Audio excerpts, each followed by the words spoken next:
Julian, Tessa whispered against his shirt, that sounds a little dangerous. He did not let go of her. The apartment was dark except for the lamp over the stove, which cast a low amber circle across the kitchen tile and the living room floor. Outside, an ambulance wailed somewhere down Avenue B, its sound rising and fading between wet brick buildings. Tessa sat in the middle of the rug in the dress she had worn to work that morning, one heel kicked off beside her, the other still dangling from her foot like she had forgotten how to move.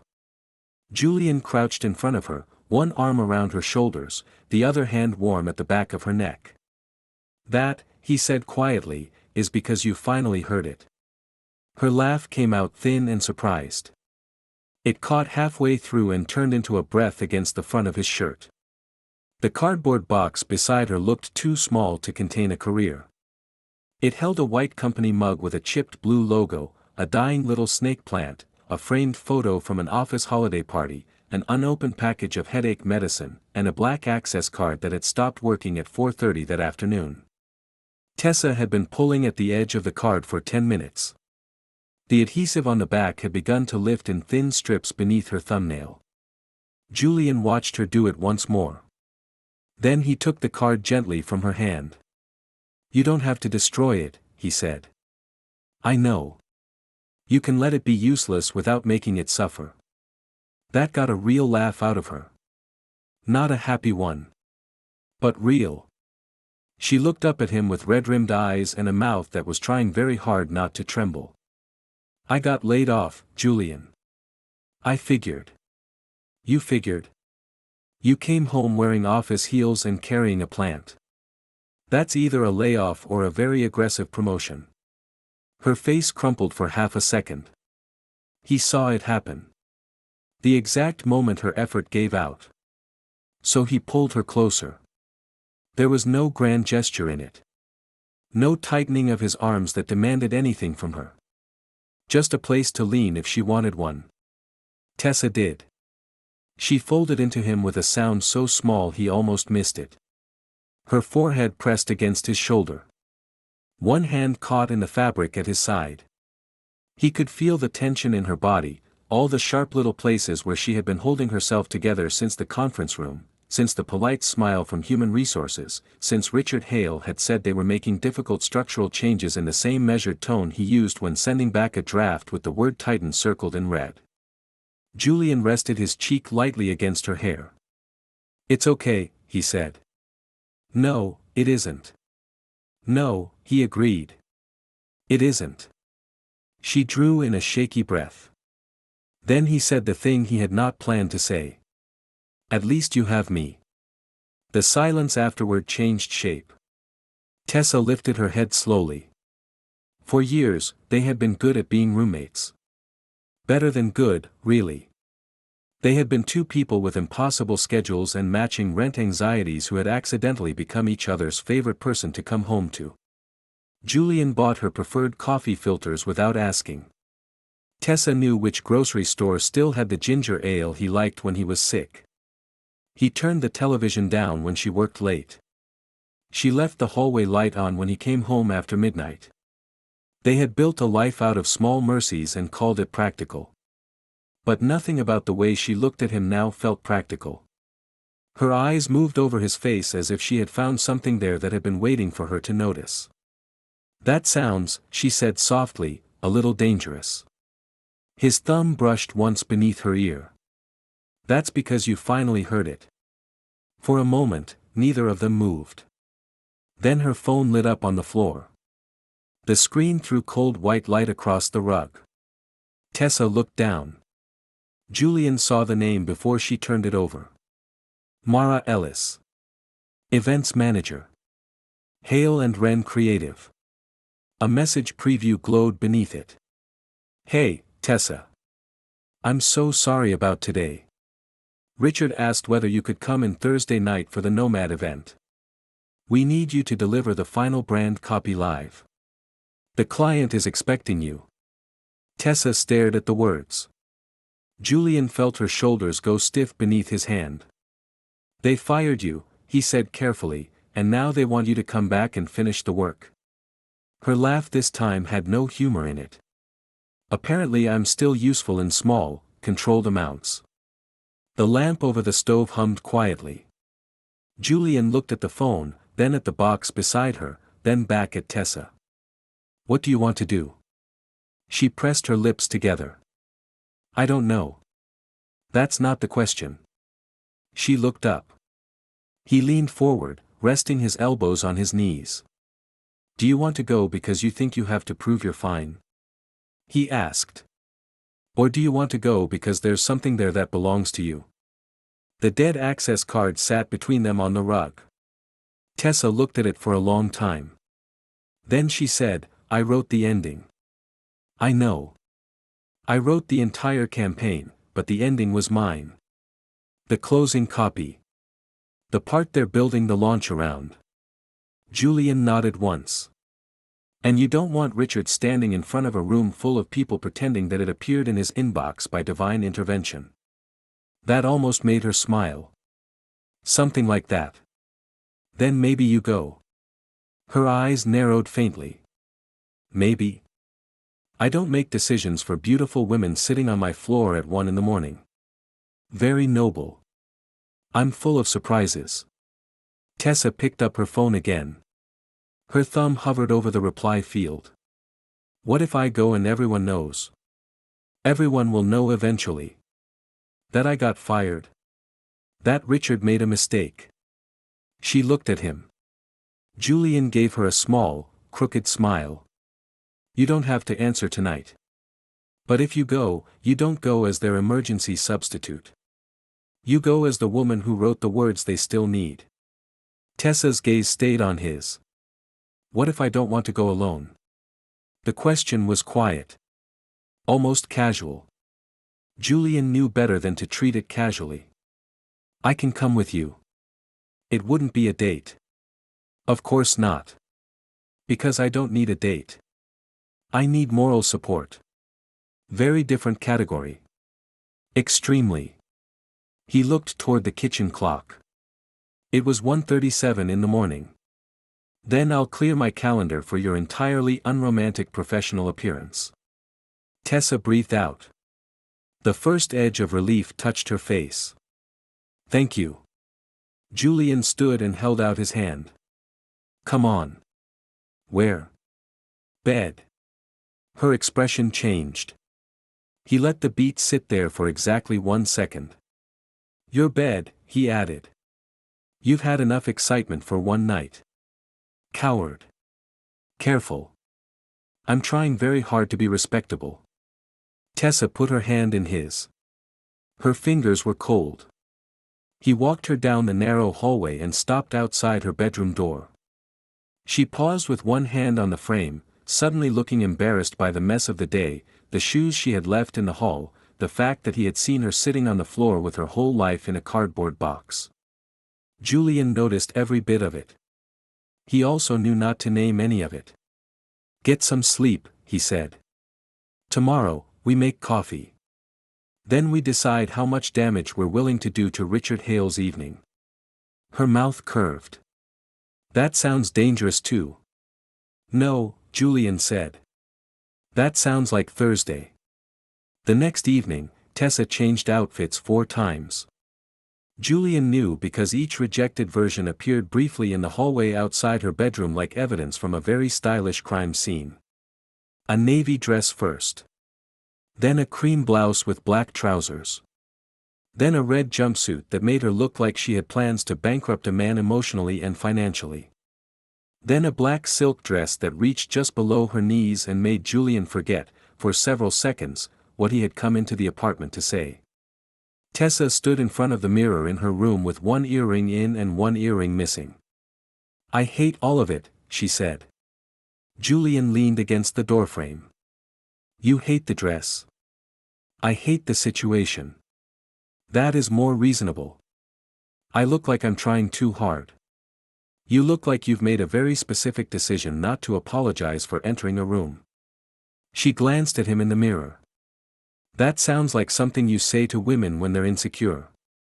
It's something I say to women when they're standing in front of a mirror looking like they could ruin someone's life with eye contact. Tessa gave him a look. You really do have a line for everything. No. I have several lines for most things. She faced the mirror again, lifting her hand to the loose earring. Julian crossed the room before he could decide not to. Hold still, he said. Her hand dropped. He stood behind her, close enough to see the faint tension at the base of her throat. The room smelled like her perfume and the rain gathering somewhere beyond the windows. Julian took the earring from her fingers. His knuckles brushed the side of her neck as he fastened the clasp. Tessa's breath caught so quietly he might have imagined it. But he did not imagine the way she looked at him through the mirror. Do you do this for all your roommates? She asked. He adjusted the earring once, though it did not need adjusting. No. Why not? Most of them don't invite me to accompany them to a hotel roof so they can confront the company that fired them. She turned then. The movement brought them closer than either of them expected. Julian's hand was still near her ear. Tessa's gaze dropped briefly to his mouth and rose again. Neither spoke. The apartment seemed to hold its breath around them. Then Julian stepped back. He hated himself a little for it. Tessa looked away first. I should probably put shoes on, she said. An excellent strategic choice. Don't make it weird. I'm trying very hard not to. She smiled, but there was color in her cheeks now. When they left the apartment, Julian held the elevator door open for her. Tessa stepped inside, then turned to face him as the doors closed. She wore the black dress. He wore a charcoal suit and the expression of a man trying not to look too pleased about it. This is not a date, she reminded him. Of course not. You didn't have to wear a suit. You didn't have to wear that dress. Her eyes flashed. That is not an answer. It's the only one I have. The elevator dropped toward the lobby. Neither of them spoke again until the doors opened. The Nomad Hotel looked different from the back. Tessa had spent 3 years entering through polished front doors, passing arrangements of white orchids and staff members who knew exactly how to make expensive people feel expected. But that night, Mara led them through a side corridor where the walls were painted an institutional gray and rolling carts squeaked past with trays of champagne flutes.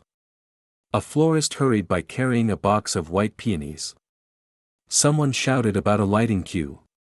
The air smelled like wet wool, crushed flowers, and the faint metallic cold of a service elevator. Mara appeared at the end of the hall, phone pressed to her ear. She was younger than Tessa by a few years, always perfectly organized, always slightly afraid of Richard. When she saw Tessa, her relief was immediate. Thank God, she said, ending the call. I wasn't sure you'd come. I almost didn't. Mara gave Julian a quick, questioning glance. This is Julian, Tessa said. Hi, Julian said pleasantly. Mara looked back at Tessa. Richard wants to see you before we bring you upstairs. Of course he does. He also asked that you wear this. Mara held out a blue fabric wristband with the Hale and Wren logo printed across it. Tessa stared at it. What is that? Temporary event access. I worked there yesterday. I know. And today I need a wristband to enter the roof. Mara looked miserable. Julian watched Tessa's fingers close around the strip of blue fabric. It was a small thing. Ridiculous, almost. But he saw exactly what it did to her. It made her a guest in a place she had built. Mara lowered her voice. Richard also said it might be best if you stayed near the back until the closing segment. He doesn't want anyone asking questions. Questions about what? Mara swallowed. About you leaving. Tessa's face went still. Not angry. That would have been easier. Julian took the champagne flute from a passing tray before Tessa could grab one. He held it out to her, then reconsidered and drank from it himself. Tessa looked at him. What? You don't need this yet. I didn't say I did. You were about to drink bad champagne in a hallway. That's how people make regrettable decisions. Her mouth twitched despite herself. Mara checked her phone. I should go. Richard will be here in a minute. She slipped away. Tessa looked down at the wristband in her hand. Julian stood beside her, close but not touching. You want to go upstairs, he said, or do you want me to take you somewhere that serves food after 10 and has no one named Richard in the building? Tessa let out a breath. You'd really leave?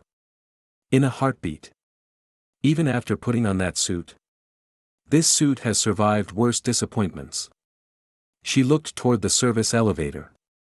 Beyond it, somewhere above them, music had begun to pulse through the building. Low and polished. The sound of people laughing with expensive teeth.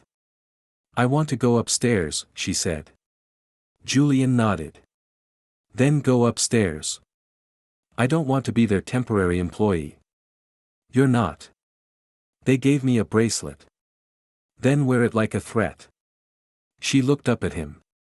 Julian's smile softened. You're not going in there to help them finish their event, Tess. You're going in there so no one forgets what they lost. For a second, her face changed. The anger was still there. The hurt too. But something beneath it straightened. She wrapped the blue band around her wrist. Julian caught her hand before she fastened it. Wait. His thumb brushed the inside of her wrist, just once. Then he pulled the band flat and secured it for her. Don't let a piece of fabric decide who you are tonight, he said. Tessa's gaze dropped to where his fingers had been. When she looked at him again, she held his eyes for longer than necessary. The service elevator opened. They stepped inside. The roof was all glass, rain-polished stone, and golden light. Manhattan spread below them in blurred reflections, skyscrapers dissolving into the damp black sky. The rain had stopped an hour earlier, but water still shone along the terrace rails. A string quartet played something soft and modern near the far wall. Servers moved through the crowd with silver trays. The city beyond the glass seemed to be holding itself very still. Tessa stopped just inside the doors. The room knew her. That was the terrible part. People turned. Old co-workers. Account directors. Designers. A woman from finance who had once cried in Tessa's office after a bad breakup. They all wore expressions that tried to be neutral and failed. One person smiled too brightly. Another looked away. Someone whispered. Julian saw Tessa's shoulders tighten. He did not step in front of her. He did not take her hand. He simply stood at her side, present enough that she could lean toward him if she wanted to. Richard Hale spotted them from across the room. He was handsome in the way certain men became handsome by learning which tailor to use. His silver-streaked hair was immaculate. His smile was calibrated for photographs and bad news. He approached with a drink in one hand. Tessa, he said warmly, as if he had not spent that afternoon ending her job. I'm glad you came. Were you worried I wouldn't? Not worried. I just know these transitions can be emotional. Julian felt Tessa go quiet beside him. Richard turned to him. And you are? Julian held out his hand. Julian Vale. Richard shook it. Friend? Julian smiled. Tonight, I'm making sure Tessa remembers she isn't anyone's accessory. The words landed gently. That was what made them impossible to object to. Richard's smile tightened by a fraction. Well, he said, we all want what's best for Tessa. Tessa looked at him. Do we? Richard let out a soft laugh. Of course. But tonight isn't about old business. The client is here, the campaign is launching, and we should keep things simple. Simple, Tessa repeated. Yes. You'll read the final copy. We'll acknowledge your contribution. Then everyone can move forward. A server passed between them carrying champagne.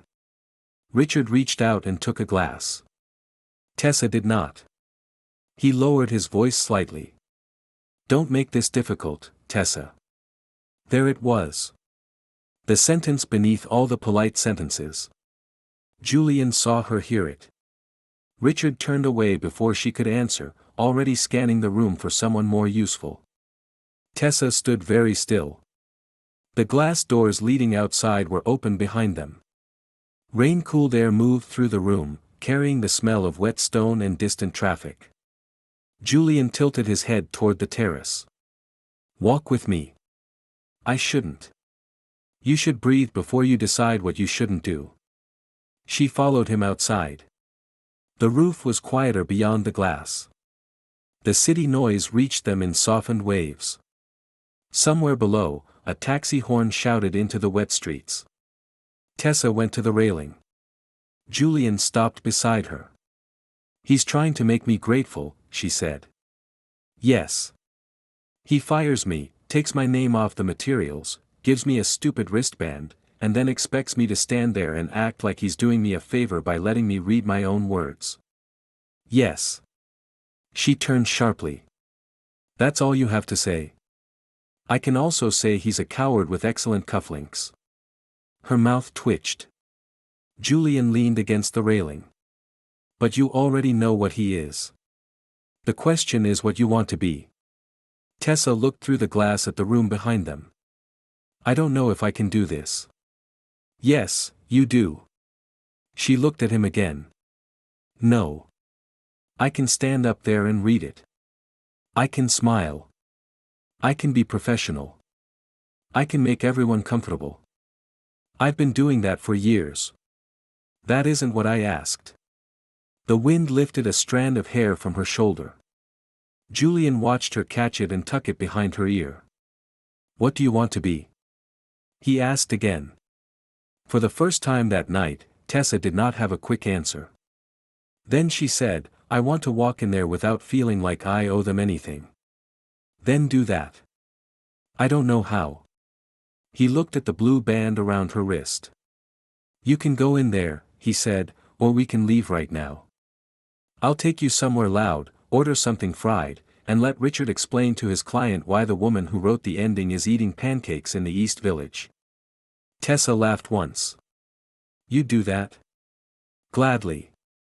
She looked at the glass doors. The crowd moved behind them. Richard stood near the stage, speaking to a woman in an ivory suit. Amara Cole, Tessa recognized. The brand director. The client. Tessa had met her twice in meetings. Amara had asked the smart questions. The ones no one at Hale and Wren knew how to answer without turning them into a deck. I want to go in, Tessa said. Julian nodded. Okay. But I don't want to feel like I'm walking in there alone. You aren't. Her hand tightened around the rail. Julian reached into his jacket pocket. Give me your phone. She frowned. Why? Because you're going to be on stage in 10 minutes, and you don't need to see a notification from anyone named Richard, Mara, or Human Resources. Tessa handed him the phone. Their fingers touched. Just the edge of his palm against hers. Still, she felt it. Julian slipped the phone into the inside pocket of his jacket. Then he stepped back. You go in first, he said. You're not coming. I'll be right behind you. She looked at him. You promise? Always a dangerous word. Julian. His expression softened. I promise. Tessa took one breath. Then she pushed through the glass doors. The room shifted around her. Julian followed, but he stayed near the back, just as he had said he would. He watched Tessa move through the crowd with her head high and her face composed. He watched old colleagues try to decide whether to greet her. He watched Richard glance toward her with the irritated confidence of a man who believed he had already arranged the evening. The host introduced Amara. Amara spoke about the new campaign, about the city, about the difficult art of making a brand feel human in a world that had trained people to expect noise. Tessa stood near the stage. Richard joined her. Julian saw him say something. Tessa's mouth pressed into a thin line. Then Richard took the microphone. "There are many people who contributed to tonight," he said, smiling at the audience. "Our entire team has worked tirelessly to bring this vision to life. And of course, Tessa Morgan, who was once an important member of that team, has generously agreed to join us for the final presentation." Once. An important member. Generously agreed. Every word neat and polished. Every word a small erasure. Tessa took the microphone from him. Her hand was steady. But Julian saw her eyes. She looked across the room. Found him. That was all. No dramatic gesture. No plea. Just a glance. Julian stepped forward. He did not move quickly. He did not interrupt with the energy of a man trying to save someone. He simply raised his glass. "Tessa isn't here to help anyone finish something," he said. His voice was not loud. It did not need to be. The room quieted around it. Richard turned. Julian smiled, easy and almost amused. "She's here so everyone can finally hear the person who wrote the part they're going to remember." The silence that followed had weight. Not hostile. Not awkward. Just clean. Richard's face changed slightly, the way a man's face changed when he realized the room had stopped following his script. Julian stepped aside.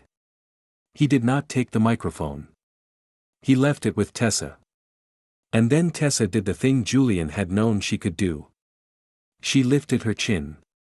The blue wristband caught the light at her wrist. She began. Her first line came out softer than she intended. But it was beautiful. Human. It carried through the room without effort. The campaign was for a new line of travel bags. The copy was not really about luggage. It was about leaving. About carrying what mattered. About the strange courage of deciding that the place you had been was no longer the place you belonged. By the second paragraph, the room had gone still. By the third, Tessa had forgotten Richard entirely. She spoke as if she had been waiting years for someone to let her say the truth in a room full of people. When she finished, there was a pause. Then applause. Real applause.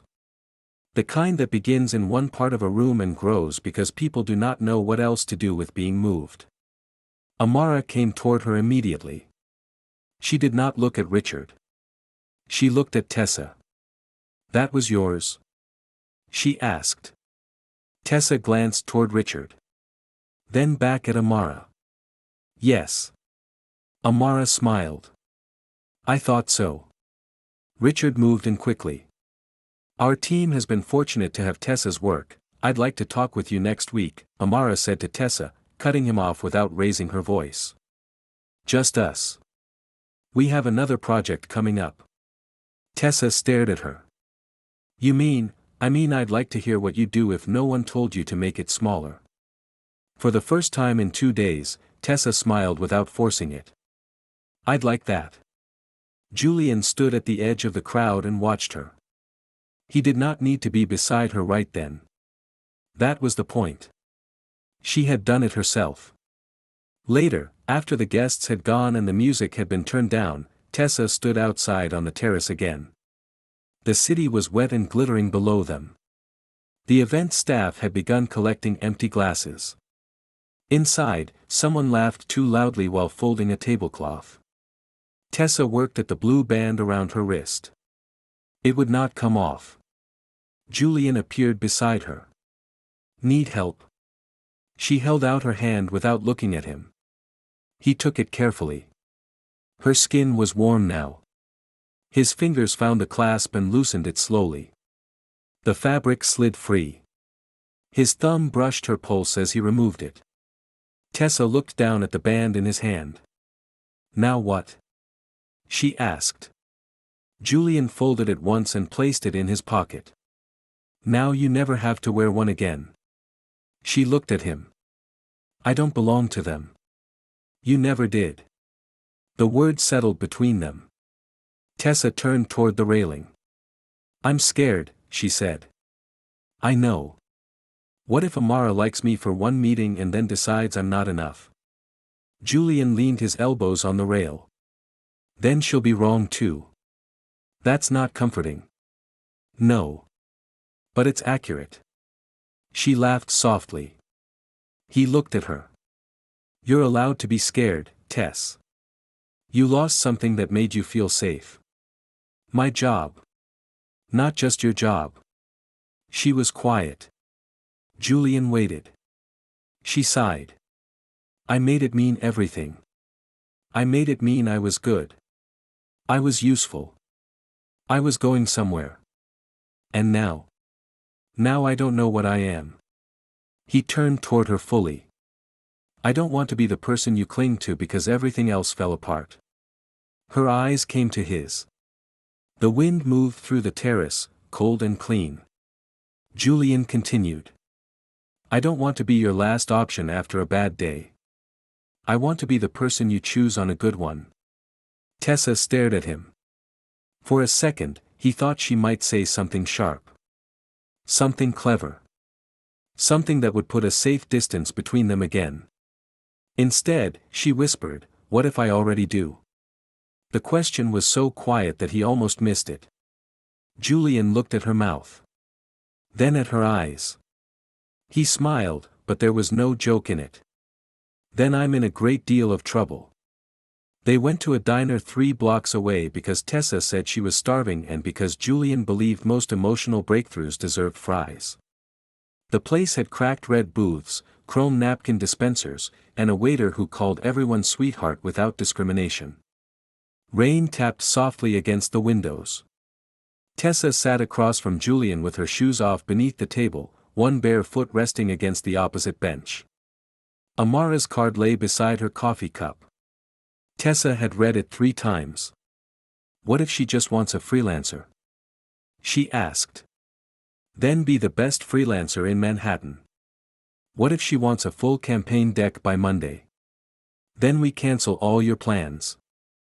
I don't have plans. You do now. You're seeing me Thursday. Tessa looked up. Julian took a sip of coffee. She blinked. Was that a date? It was a scheduling suggestion. You said you didn't want to be my emergency option. I don't. I want to be the man who takes you to dinner after you've survived a public execution by corporate branding. Her lips parted.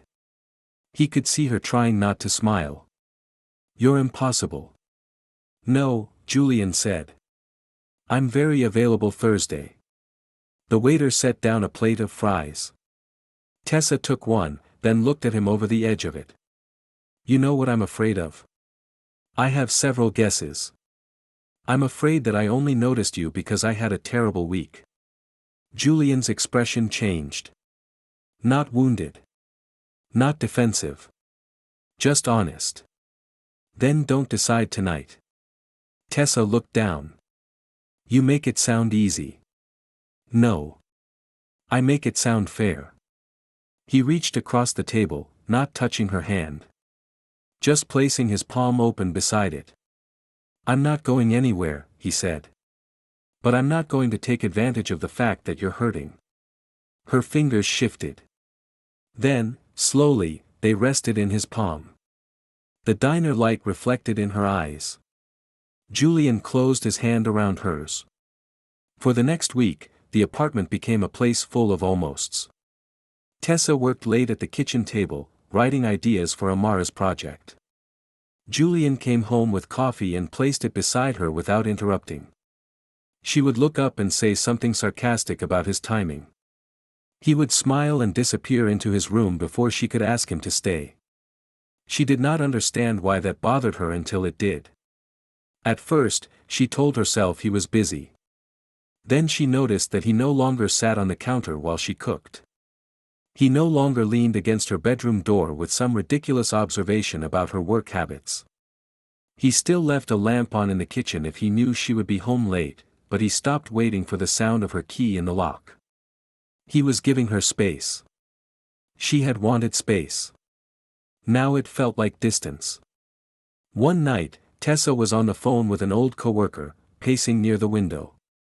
Richard had sent an email that afternoon. The message was polite, formal, and quietly threatening. He wrote that the Nomad presentation had been developed under Hale and Wren's employment. He wrote that outside work related to the campaign could create confusion. He wrote that he hoped Tessa would be thoughtful before entering into conversations with the client directly. Tessa had read the email so many times the words had stopped looking like English. Her coworker was asking whether Julian had been at the event. Yes, Tessa said, distracted. He's just my roommate. He came because I didn't want to walk into that place alone. The hallway floor creaked. Tessa turned. Julian stood at the end of it, a bag of takeout in one hand. He had heard. Their eyes met. He did not look angry. That would have been easier. He just looked tired. Sorry, he said. I didn't realize you were on a call. Then he put the takeout in the fridge and went to his room. The next morning, there was oatmeal on the stove. A note beside it read, "Eat something before you start catastrophizing." It was exactly the sort of thing Julian would say. But he was not there to say it. That evening, he fixed the flickering bulb over the sink. He climbed onto a chair, twisted in the new bulb, tested it once, and stepped down. "Thanks," Tessa said. "You're welcome." Then he went back to his room. She stood alone in the kitchen, staring at the light. A ridiculous thing to feel sad about. A light bulb. A bowl of oatmeal. A man who had stopped leaning in doorways because she had given him a reason to believe he was only allowed to stand there. The next night, Tessa found him outside the building. It had rained again. Not hard, just enough to darken the sidewalk and turn the curbside reflections into smeared ribbons of red and white. Julian sat on the front steps with a paper coffee cup in his hand, though the coffee had long since gone cold. He looked up when the building door opened. Tessa stood beneath the awning in an oversized sweater, her hair pulled back badly, no makeup, no armor. "Are you avoiding me?" she asked. Julian looked at the cup. "No. Julian." He sighed. "I'm trying not to make things harder." "For who?" "For you." She stepped down onto the wet sidewalk. "You think I don't know you're doing it? I thought you might prefer it." "I don't." He looked at her then. The streetlight caught rain in his hair. Tessa folded her arms around herself. "I got an email from Richard," she said. "He says I can't work with Amara directly. He says the presentation belongs to the company. He says I'm making things complicated." Julian's mouth hardened. "What exactly did he say?" She held out her phone. Julian read the email carefully. Then he gave it back. "He wants you scared." "It worked." "I know." Tessa laughed bitterly. "Of course you know." He stood. They were nearly the same height on the wet sidewalk, though Julian's shoulders made the space between them feel smaller. "You don't have to be fearless tomorrow," he said. "You just have to go in prepared." "Prepared how?" "Bring the drafts you wrote before the company touched them. Bring the emails where you sent them. Bring the version you created. Bring the ideas Amara asked for. Let Richard say whatever he wants, but make him say it in a room where everyone can hear it." Tessa looked at him. "You make everything sound manageable." "No," Julian said gently. "I make it sound like you're not powerless." Her throat tightened. A car passed through a puddle at the corner, spraying water across the gutter. Tessa looked down. "Why did you pull away from me?" He was silent. She waited. Finally, he said, "Because I heard you call me your roommate." "You are my roommate." "I know. And that's not all you are." Julian's eyes lifted to hers. Tessa felt the words gathering behind her teeth. All the things she had not said because she was afraid they would become too real once spoken aloud. "I didn't mean it like that," she said. But you did say it like that. I was scared. So was I. The honesty of it stopped her. Julian looked toward the street.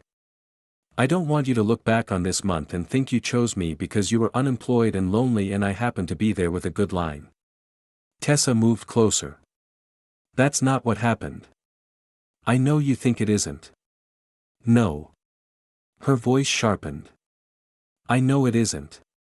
He looked at her. Tessa swallowed. When I lost my job, you were there.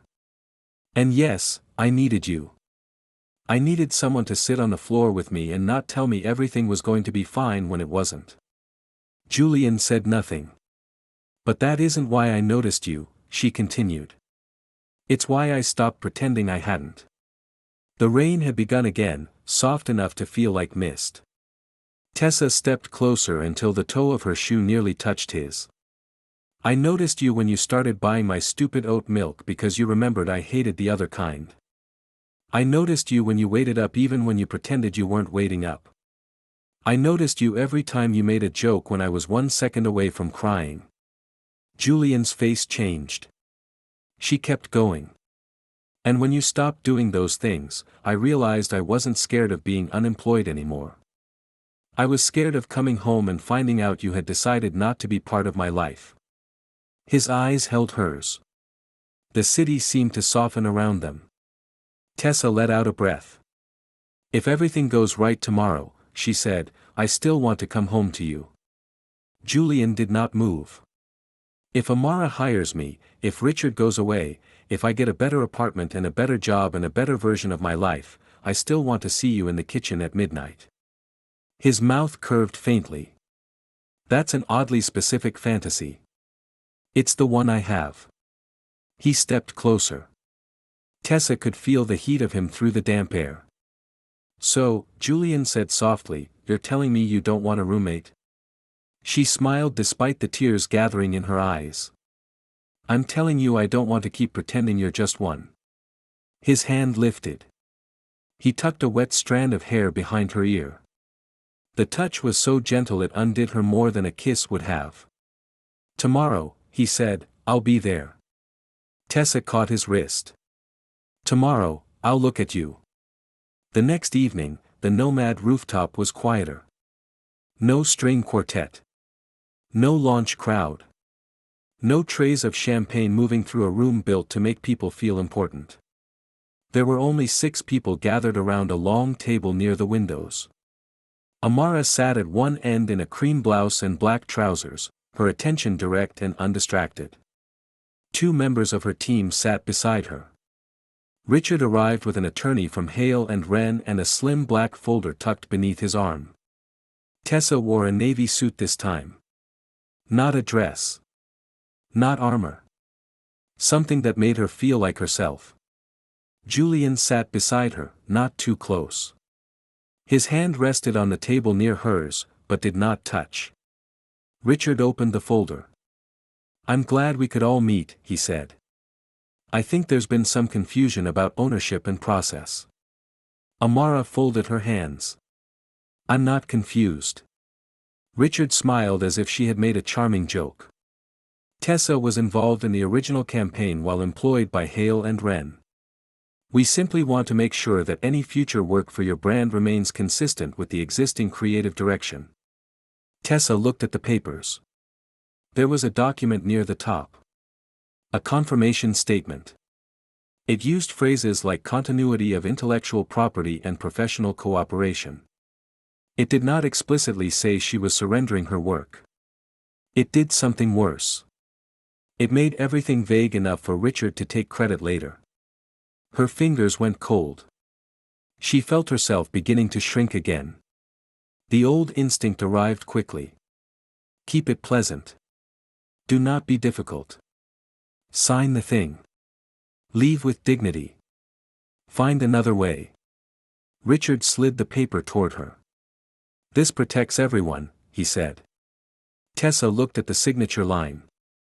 Then Julian spoke. Quiet, he said, almost conversationally, is an interesting word. Richard glanced at him. Julian sat back in his chair. I think that's what you called it in your email, he continued. Handling things quietly. Professionally. Richard's smile did not move. Yes. Julian nodded. It's just interesting, because the last time we were here, the room went very quiet when Tessa read her work. The air shifted. Tessa looked at him. Julian turned to Amara. Can I ask something? Amara nodded. When you reached out to Tessa, were you looking for Hale and Wren's execution team? Or were you looking for the person who wrote the words that made your launch room stop talking? Richard's jaw tightened. Amara did not hesitate. I was looking for Tessa. The answer landed cleanly. Richard looked toward the attorney, then back at Amara. Of course, but the material was produced under I'm not interested in continuing the old campaign, Amara said. I'm interested in a new project. A separate brief. New creative. Tessa's work as an independent consultant. She looked at Tessa. There is no reason for Hale and Wren to be involved unless you want them to be. Tessa felt something loosen in her chest. Richard leaned forward. We have to consider the appearance of impropriety. Julian smiled. Do we? Richard looked at him sharply. Julian's tone stayed mild. I would think the appearance problem is asking someone to return after firing her, using her work to launch an event, removing her name from the materials, and then suggesting she sign a document that keeps her invisible. No one spoke. Julian did not raise his voice. He did not need to. He had simply placed every fact on the table where no one could pretend not to see it. Tessa looked at the folder. Then at Richard. For years, he had made her feel grateful for scraps. He had praised her instincts in private and credited the team in public. He had told her she was brilliant but difficult to position. He had taught her to make herself smaller so everyone else could feel comfortable. Now, under the gold light of the rooftop, she understood something simple. He had not been protecting the company. He had been protecting his ability to take what belonged to other people. Tessa slid the document back across the table. I'm willing to be responsible for work I did while I worked for Hale and Wren, she said. Her voice did not shake. I'm not willing to sign anything that lets you erase my name from it. Richard's face hardened. Tessa, no. She held his gaze. You don't get to call me difficult because I want the truth written down. The silence that followed was not cruel. It was freeing. Amara smiled slightly. I think we have our answer. Richard closed the folder. For a moment, he looked like he might argue. Then he stood. Very well, he said. I wish you the best. Tessa stood too. Thank you, she said. I don't need it. Richard looked at her. Then he left. The door shut behind him. For a second, no one moved. Then Tessa sat down again. Her hands were shaking. Julian looked at her. Do you need me? It was such a small question. Such a careful one. Tessa turned her hand over on the table. Julian placed his palm in it. This time, she closed her fingers around his first. I do, she said. Not because she was falling apart. Not because she had nowhere else to go. Because she wanted him there. A few weeks later, Tessa returned to the Nomad rooftop wearing a black dress and no wristband. She came through the front doors. Julian was waiting in the lobby beneath the chandelier, hands in his pockets, tie loosened slightly as though he had spent the evening trying not to look like he had planned the whole thing. You're early, she said. I was concerned you might have a dramatic entrance prepared. I did. But then I saw the lobby. A wise adjustment. He held out his hand. Tessa looked at it. Then at him. This is a date. Julian's smile was slow. I was hoping we had finally cleared that up. She put her hand in his. They rode the elevator in silence, but it was not the silence they had shared before. Not cautious. Not unfinished. The elevator doors opened onto the rooftop. The night was warm for early spring. The rain had passed through in the afternoon, leaving the city clean and bright beneath them. Water still shimmered on the stone in thin silver lines. The skyline looked close enough to touch. There were no clients. No co-workers. No Richard. Just a small table near the railing, 2 glasses of wine, and the city doing what it always did below them, moving too fast to notice anyone falling in love above it. Tessa stood at the railing. Julian joined her. For a minute, they watched the lights. Then Tessa held out her hand. Julian took it. "That night," she said, "when you found me on the floor. I remember. You said at least I had you." His thumb moved over her knuckles. "I did. I know." She looked at him. Her expression was soft, but steady. "And I want you to know something." Julian waited. "I don't just have you because everything else went wrong." The city wind lifted the edge of her dress. Tessa stepped closer. "I have work now. I have choices. I have a future I actually want. I have people who see what I can do." Julian's eyes did not leave hers. She smiled. "And I still choose you." For once, Julian had no immediate answer. No perfect line. No elegant joke. He looked at her as if she had said something that had reached into the center of him and stayed there. Then he smiled. "Well," he said softly, "I should probably take that seriously." "You should. Because you've seen how complicated I can make a simple evening." Tessa laughed. "Julian." "Yeah. Stop being my roommate." His hand rose to her face. He kissed her gently. Not like he had been waiting to win something. Like he had been waiting for permission to come home. Tessa kissed him back with one hand at the back of his neck, the city lights blurring behind closed eyes, the old fear inside her finally losing its grip. When they pulled apart, Julian rested his forehead against hers. "You realize," he said, "we still have to share an apartment. We'll manage." "Dangerous." "That's because you finally heard it." He laughed then, low and warm. Later, when they left the rooftop, Julian reached for the glass door and held it open for her. Tessa started through it. Then stopped.